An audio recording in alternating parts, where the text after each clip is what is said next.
all supposed to arrive at 7:15, and when we come in, we set up the coffee, we get the pastries organized. We just sort of set up for the next 6.5 hours before a shift change comes in.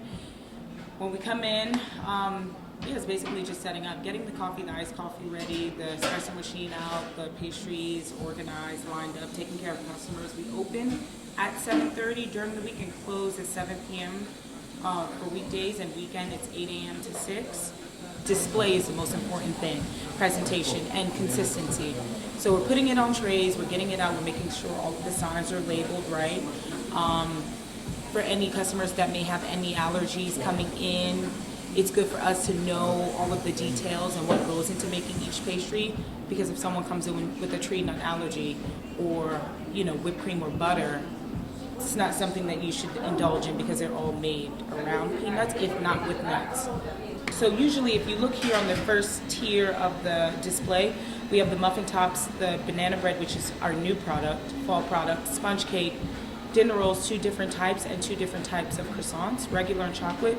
Those are, I don't want to say normal, but let's say popular for lack of terms, better lack of terms. So these usually sell out. People normally eat croissants for breakfast with a hard-boiled egg or a dinner roll or muffin top. It's like the Seinfeld episode where instead of the whole muffin top, you just get the half. So it cuts the calories.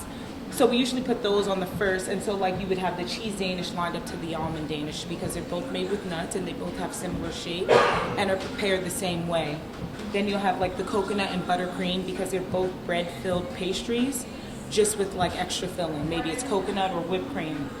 And then you have like the banana next to the fruit because it's 2 fruit. It's cherry, apple, banana. So we keep it uniform in a sense where it's sweet to savory, back to sweet. It's a melting pot of people that come in here.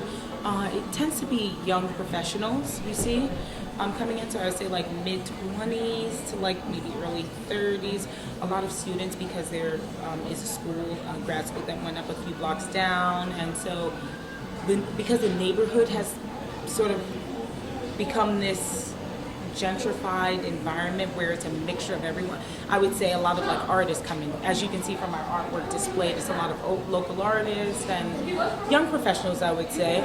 Mostly people going to work or school, hustle bustle in the morning, which our rush usually is from 7:30 until about 9:30. Then we get like a die down, and then a lunch rush comes in, which consists of mostly teachers. That's a lot of our big clientele base are teachers.